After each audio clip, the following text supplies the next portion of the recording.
മിക്കവാറും നിന്റെ അച്ഛൻ തന്നെ നിന്റെ ജീവിതം ഇല്ലാതാക്കും.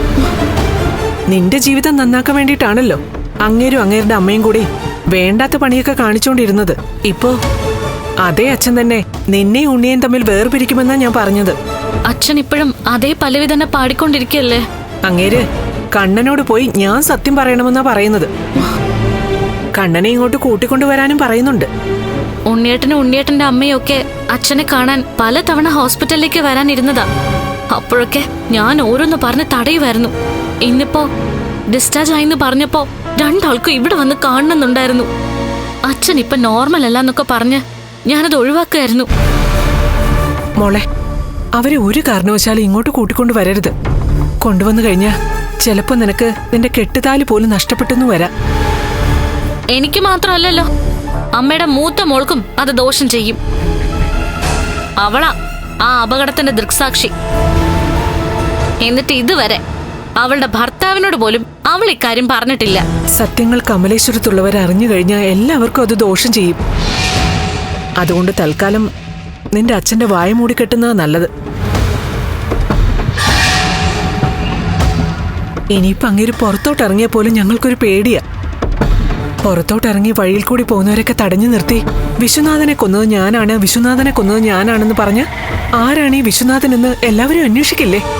അങ്ങനെ അന്വേഷിച്ച അങ്ങേര് തന്നെ പറയും ലക്ഷ്മിയുടെ ഭർത്താവായ കണ്ണന്റെ അച്ഛനാണ് വിശ്വനാഥനെന്ന്. ഇത് വല്ലാത്തൊരു തലവേദനയല്ലോ അമ്മേ.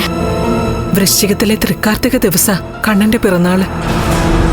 ആ ദിവസം ശബരിമലയിൽ പോകാൻ മാലയിട്ട സമയത്താ അച്ഛനും മോനും കൂടെ ക്ഷേത്ര ദർശനവും കഴിഞ്ഞ് ബൈക്കിൽ പോയത്. അങ്ങനെ പോയ അവരുടെ ബൈക്കിലേക്കാ നിന്റെ അച്ഛൻ ലോറി കൊണ്ട് ഇടിച്ചത്.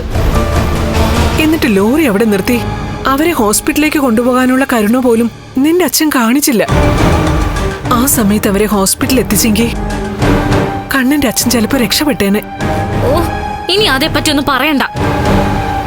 എത്ര വർഷം മുമ്പ് നടന്ന സംഭവമാ. അത് ഇനിയും കുത്തിപ്പൊക്കുന്ന എന്തിനാ?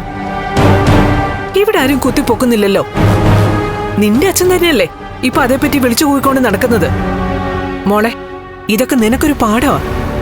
തെറ്റ് ചെയ്തു കഴിഞ്ഞാൽ മനുഷ്യന്റെ രൂപത്തിലായാലും ആത്മാക്കളുടെ രൂപത്തിലായാലും ആരെങ്കിലുമൊക്കെ നമ്മളെ ശല്യം ചെയ്യാൻ വരും. ഓ, ഇങ്ങോട്ട് വന്നാ പിന്നെ ഒരേ ഉപദേശമാണല്ലോ. അതുകൊണ്ടാ എനിക്ക് ഇങ്ങോട്ട് വരാനേ തോന്നാത്തത്.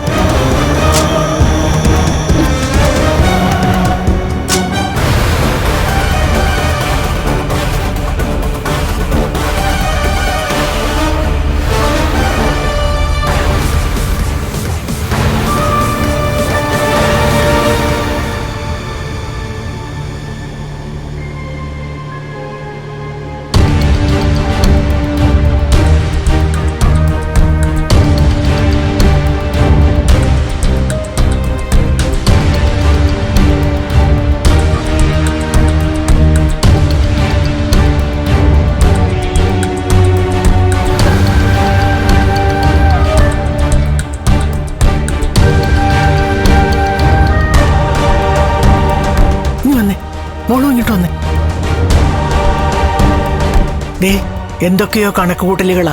കുറേ നേരമായി ഈ കണക്കുകൂട്ടൽ തുടങ്ങിയിട്ട്. സർവീസിൽ നിന്ന് പിരിഞ്ഞ ശേഷം ഇവന്റെ അച്ഛൻ ഇങ്ങനെ ഒരു കുഴപ്പമുണ്ടായിരുന്നു. അങ്ങേര് ആർക്ക് പലിശയ്ക്ക് പൈസ കൊടുത്താലും തിരിച്ചു കിട്ടത്തില്ലായിരുന്നു. പിന്നെ സമാധാനം കിട്ടാൻ വേണ്ടി ഇങ്ങനെ കൂട്ടുകയോ കുറയ്ക്കുകയോ ഒക്കെ ചെയ്യും. അതിന് എന്റെ മുത്തച്ഛന്റെ പ്രേതം അല്ലല്ലോ അച്ഛന്റെ ദേഹത്ത് കയറിയിരിക്കുന്നത്. എന്റെ മോളെ, മുത്തശ്ശന്റെ അല്ലെങ്കിലും പൈസ പലിശയ്ക്ക് കൊടുക്കുന്ന ഒരുത്തന്റെ പ്രേതമാണല്ലോ ഇവന്റെ ദേഹത്ത് കയറിയിരിക്കുന്നേ. ആ കണ്ണന്റെ അച്ഛന്റെ. അയാൾ ഈ സ്വർണ്ണമൊക്കെ പണയത്തിനെടുത്തിട്ട് പലിശയ്ക്ക് പൈസ കൊടുക്കുന്ന ആളായിരുന്നല്ലോ.